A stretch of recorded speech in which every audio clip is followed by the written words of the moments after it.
नमस्कार। मैं डॉक्टर रक्षा मेहता अपने YouTube चैनल में आप सभी का स्वागत करती हूँ। आज हमारी चर्चा का विषय है हिंदी मात्राएं, क्योंकि सबसे अधिक समस्या यदि हिंदी लिखने में आती है तो केवल मात्राओं में। कई बार आप बहुत सृजनात्मक होते हैं, बहुत क्रिएटिव होते हैं, बहुत कुछ आपके मस्तिष्क में आता है लिखने के लिए, लेकिन जब लिखने बैठते हैं तो मात्राओं की अशुद्धियों के कारण आपका लेखन प्रभावशाली नहीं बन पाता। तो छोटे बच्चों को मात्राएं कैसे सिखाएं और बड़े होकर भी इसका अभ्यास हम कैसे कर सकते हैं, यह हम सीखेंगे आज की वीडियो में।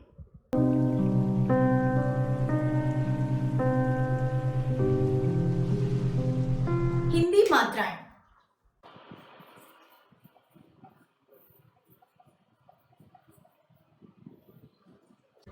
जैसा कि हमने स्वर पढ़े, जब हमने स्वर पढ़े तो मैं पहले स्वर आपको लिख कर दिखाती हूँ।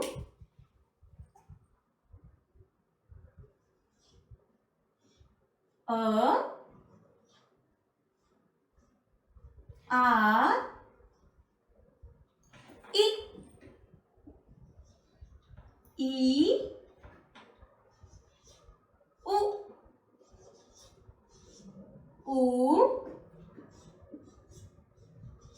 रि, ए,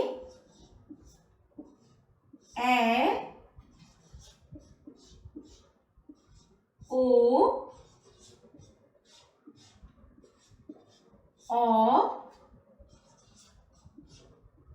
अंग, अह। हिंदी वर्णमाला जब हम सीखते हैं बचपन में तो हम ये स्वर पढ़ते हैं। और मेरी इस वीडियो को कृपया पूरा देखें ध्यान से, क्योंकि इसमें कुछ ऐसी बातें भी बताई गई हैं जो अब तक आपको नहीं पता थी या जिनकी भ्रांति होती रहती थी। जब आप इसे पूरा देखेंगे तब आप समझेंगे कि कौन कौन सी नई चीज़ें आपको इस वीडियो के माध्यम से पता चली हैं। तो स्वरों की संख्या जो है वह मूलतः मानी जाती है 11 और जोड़ 2। ये जो 2 हैं, 11 है अ, आ, ई, उ, रि, ए, ओ, ये 11 स्वर हैं और ये है अंग और अह, जिन्हें हम अयोगवाह कहते हैं। लेकिन जब हम बचपन में हिंदी स्वरमाला पढ़ते हैं तो हम ये सारे स्वर पढ़ते हैं। लेकिन कभी कभी आप लोगों को जब हम बचपन से पढ़ते हैं तो स्वरमाला ऐसे सिखाई जाती है कि छोटा अ, बड़ा आ, छोटा ई, बड़ी ई, छोटा ऊ, बड़ा। तो इसे इस तरह से नहीं पढ़ना है। जब हम इस तरह से पढ़ते हैं तो हम मात्राओं का ज्ञान हमें ठीक प्रकार नहीं हो पाता है। तो सबसे पहले हमें ध्यान में रखने योग्य जो सबसे महत्वपूर्ण बात है वह है कि हम या हमारी भावी पीढ़ी शुरू से ही स्वरों का उच्चारण बिल्कुल ठीक से करें। तो जैसे मैं उच्चारण कर रही हूँ ठीक वैसा ही आप पीछे पीछे उच्चारण कर देखिए, तब आपको पता चलेगा कि इनका सटीक उच्चारण क्या है। अ, ये कहीं कहीं इसे औ भी कहा जाता है, कहीं कहीं ए भी कहा जाता है। ए से अनार, ओ से अनार नहीं। अ, ये अ है। अ, आ, इ झटके से बोलना है, छोटी ई नहीं बोलना।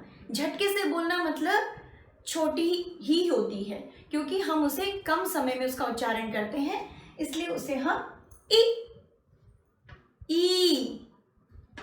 उ, रि, ए। अब कई जगहों पर इसे आई भी कहा जाता है। बचपन में हम पढ़ते हैं कि आई कह देते हैं कई बारी, लेकिन आई कहने से ऐसा होता है कि जब हम व्यंजनों में इसकी मात्रा लगाते हैं, मात्रा लगाते समय फिर अगर यदि हम इसको आई कहेंगे तो पैसा हो जाएगा। पैसा, कैसा, जैसा ऐसे नहीं होता ना। पैसा, कैसा, जैसा, वैसा ऐसे पढ़ते हैं ना। तो हम पै, कै, जै, वै, ए उसी तरह से बोलते हैं, ताकि अभ्यास उसी तरह से हो जिस तरह हमें इसे लिखना है। ए से ऐनक, ओ, ओ। फिर इसे औ नहीं बोलना है, औ बोलना है, क्योंकि अगर हम औ बोलेंगे तो फिर व्यंजनों में लगाते समय हो जाएगा कौन, कौन की बजाय हो जाएगा कौन। तो इसलिए हम इसे बोलेंगे कौन, औ, अंग, अह। ये संस्कृत के शब्दों में ज्यादा प्रयुक्त होता है, अह। अब हम सीखते हैं कि इनकी मात्राएं जब व्यंजनों में लगती हैं तो लगती कैसे हैं। देखिए, अ की कोई मात्रा नहीं होती, जहां पर कोई मात्रा नहीं होती उस व्यंजन के साथ अ मिला होता है। अभी मैं सिखाऊंगी कैसे। आ की मात्रा होती ये खड़ी पाई,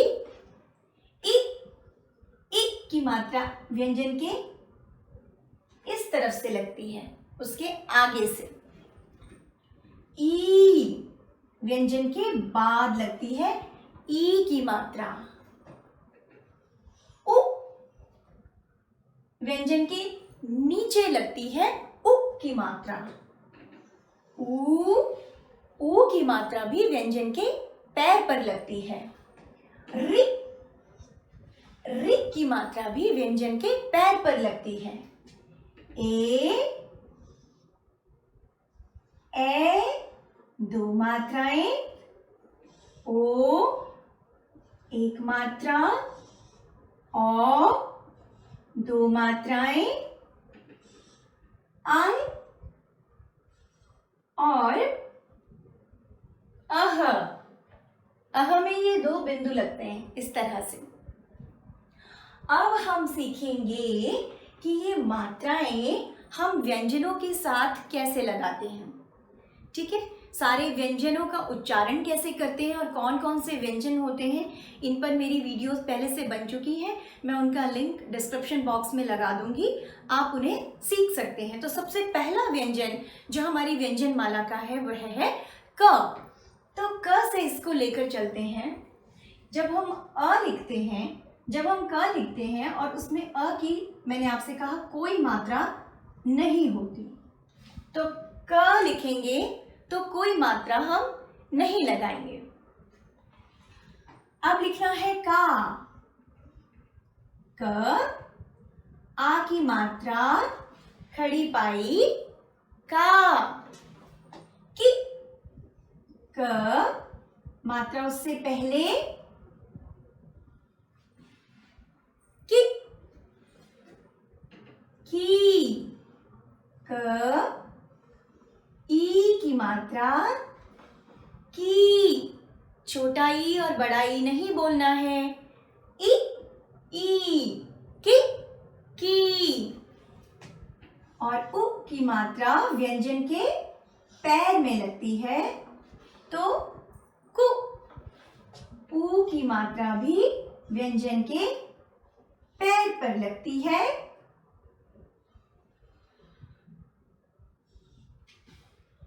कु।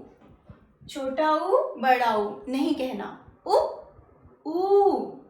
कु कु। रि की मात्रा भी व्यंजन के पैर पर लगती है, क्रि क्रि। ए की मात्रा क, एक मात्रा के। ए की मात्रा क, दो मात्राएं कै। ओ की मात्रा क, एक पाई और मात्रा को। क, एक पाई और दो मात्राएं कौ। क, उसके ऊपर अंग का बिंदु कंग और क, उसके पीछे अह के बिंदु जिन्हें हम विसर्ग कहते हैं, कह। क, का, की कु, कु, क्रि। के, कै, को, कौ, कं, कह। इस प्रकार पूरी व्यंजन माला के हर व्यंजन के साथ मात्राओं का इस प्रकार अभ्यास करने अर्थात लिखने और साथ साथ बोलने पर आपको इतने अच्छे से इसका अभ्यास हो जाएगा कि कभी किसी भी शब्द में किसी प्रकार की गलती नहीं होगी। जब आपसे कहा जाएगा कि किसान लिखिए या कीमत लिखिए तो आप कभी नहीं पूछेंगे कि मात्रा इधर से लगानी है इधर से, ऐसे जो बच्चे पूछते हैं, क्योंकि किसान बोला, किसान नहीं बोला, किसान। कीमत, कीमत नहीं, कीमत। तो क्योंकि हिंदी वैज्ञानिक भाषा है, इसे जिस प्रकार बोला जाता है ठीक उसी प्रकार लिखा जाता है, इसलिए उच्चारण बिल्कुल सही होना चाहिए। तब जब हम लिखेंगे तो हमारी मात्राएं बिल्कुल सटीक होंगी, बिल्कुल सही होंगी। हिंदी व्यंजन माला के प्रत्येक व्यंजन के साथ ऐसे हम अभ्यास कर सकते हैं। यद्यपि ये जो विसर्ग हैं यह सभी के साथ नहीं आते, कुछ ही व्यंजन ऐसे होते हैं, जैसे जब हम अतः लिखते हैं, अतः,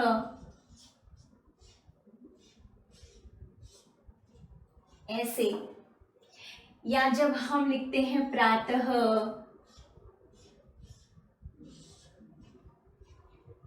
ऐसे। और संस्कृत के बहुत सारे शब्दों में यह विसर्ग लगता है, किंतु अभ्यास के लिए हम प्रत्येक व्यंजन के साथ इस प्रकार लिख सकते हैं। अब हम जो हिंदी के व्यंजन माला में पंचमाक्षर होते हैं, पंचमाक्षर, जब हम व्यंजन माला पढ़ते हैं ना, अभी तो क, ख, ग, घ सबके साथ लिख लेना है, लेकिन जब हम व्यंजन माला पढ़ते हैं तो हमारे सामने आते हैं ये पंचमाक्षर। एक आता है ङ, एक आता है य, एक आता है ण, फिर आता है न और फिर आता है म।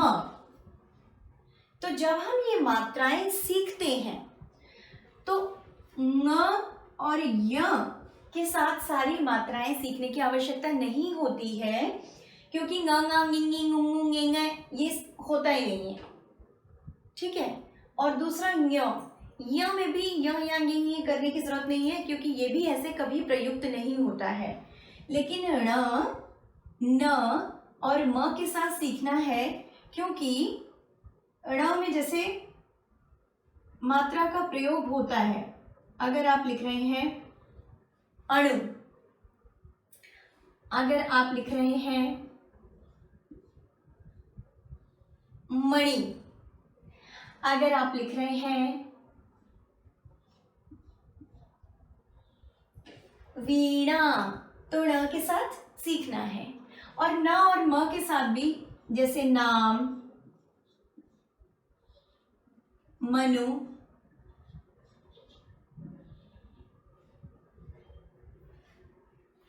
नूतन, नीम,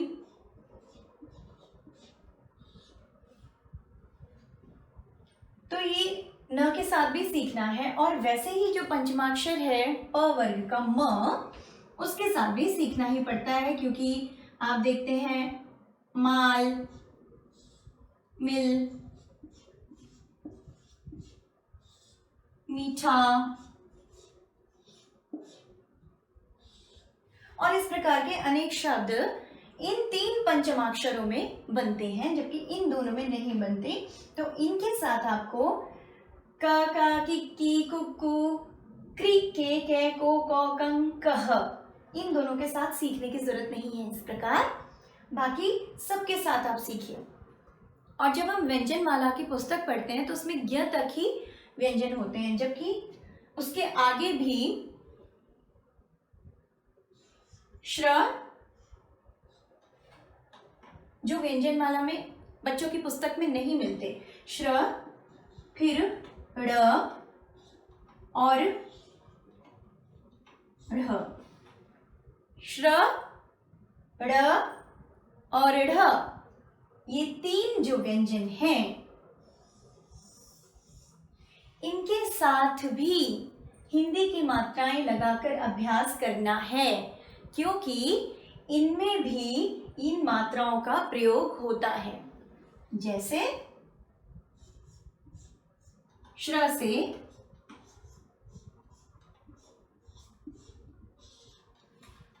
श्राप,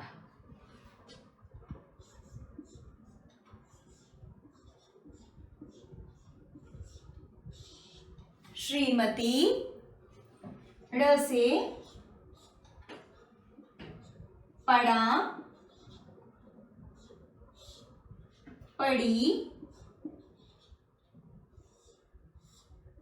पड़े, ढ़ से पढ़, पढ़ा, पढ़ो, पढ़िए,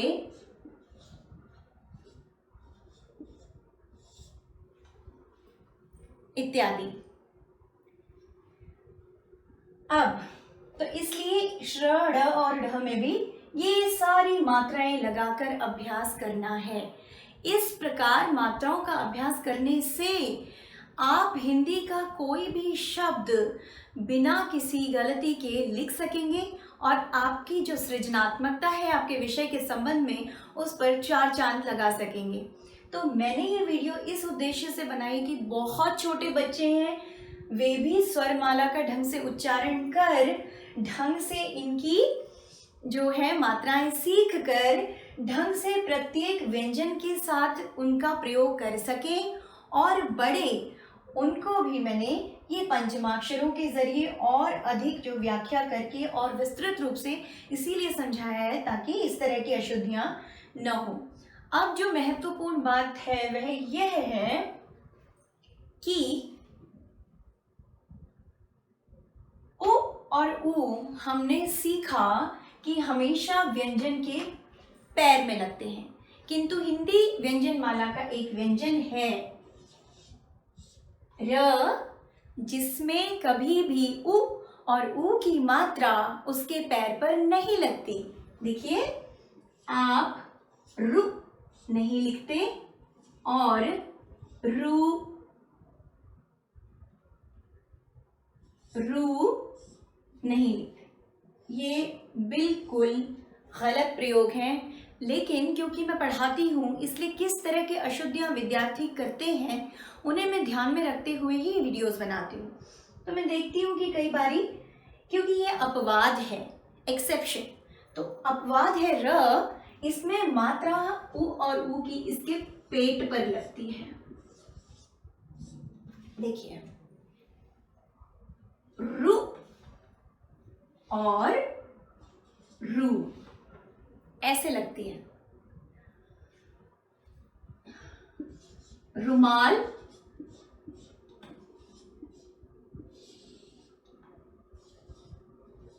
रूप। देखिए, रुमाल, रूप। र एक ऐसा व्यंजन है जिसमें ये दोनों उ और ऊ की मात्राएं उसके पैर पर न लगकर उसके पेट पर लगती हैं।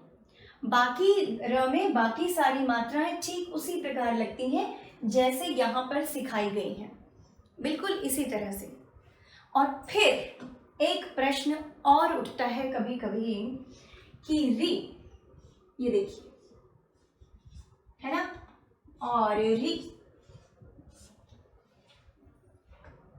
इनमें क्या अंतर है? देखिए, मैं यहां से लिखती हूँ,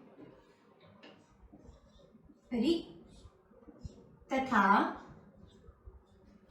री, इनमें ये भी तो री है ना, तो एक जैसे। और हिंदी में कभी भी कोई भी स्वर या व्यंजन ऐसा नहीं है जिसका उच्चारण समान हो। प्रत्येक व्यंजन का उच्चारण दूसरे व्यंजन और स्वर से तथा प्रत्येक स्वर का उच्चारण दूसरे स्वर तथा व्यंजन से पूर्णतः भिन्न है, एक जैसे है ही नहीं। चाहे उनमें थोड़ा सा अंतर हो, बारीक अंतर हो या बहुत बड़ा अंतर हो, लेकिन अंतर तो अवश्य है। किसी की भी पुनरावृत्ति नहीं होती है, किसी का उच्चारण समान नहीं होता है। तो ये एक कई बार बच्चों का प्रश्न फिर आता है कि ये री फिर क्यों है, यदि हम ऐसे भी री लिख सकते हैं तो ये क्यों है? इसलिए है क्योंकि इनके भी उच्चारण में छोटा सा अंतर है। ये मैं आपको समझाती हूँ। देखिए, जब हम री बोलते हैं, ये वाला री, तो हम बोलते हैं री, ठीक। जब हम इसका उच्चारण करते हैं तो जिह्वा में आता है घर्षण। जब हम बॉल फेंकते हैं ना, तो जब हम पुस्तक फेंकते हैं, अगर मान लो हाथ में कोई और चीज़ है, पुस्तक है या कुछ चॉकलेट है, अगर हमने उसे नीचे गिराया तो वो ऐसे जाकर गिर जाती है। लेकिन जब हम बॉल भूमि पर फेंकते हैं तो वह ऐसे ऐसे ऐसे उछलती 2-3 बार। तो ठीक उसी प्रकार जब हम री का उच्चारण करते हैं तो जिह्वा एक ही बार टकराती है, घर्षण नहीं होता। लेकिन जब हम रि का उच्चारण करते हैं, करके देखिए, जिह्वा में घर्षण उत्पन्न होगा और 2-3 बार ऐसे टकराएगी जिह्वा। री रि रि रि रि, आप बोल कर देखिए। तो ऐसे वो जब टकराती है, कई बार बच्चे अपना नाम लिखते हैं ना, ऋतु ऐसे लिखते हैं, फिर वो, जबकि वो ऋतु नहीं होता, क्योंकि वो ऋतु होता है, क्योंकि उसे हम ऋतु कहते हैं, इसलिए हमें ऐसे लिखना पड़ता है। ऋतु, ऋतु नहीं, ऋतु। री री री री री री री री री। स्वयं बोलने का प्रयास कीजिए, जिह्वा में घर्षण उत्पन्न होगा, तब आपको पता चलेगा कि आपने री बोला है, अन्यथा री रहेगा। तो इस प्रकार हिंदी व्यंजन, प्रत्येक व्यंजन के साथ प्रत्येक स्वर का प्रयास और अभ्यास करना ज़रूरी है। और एक बात तो हमेशा गांठ बांध कर रख लेनी है कि छोटा ई और बड़ा ई, छोटा ऊ और बड़ा ऊ कभी नहीं बोलेंगे जीवन में। बोलेंगे हम ई उ ऊ। इस प्रकार मात्राओं का अभ्यास करने से आप लोगों की हिंदी एकदम अच्छी हो जाएगी। और छोटे बच्चों के दृष्टिकोण से भी मैंने इस वीडियो को बनाया है, ताकि वे भली भांति समझ सकें और सीख सकें।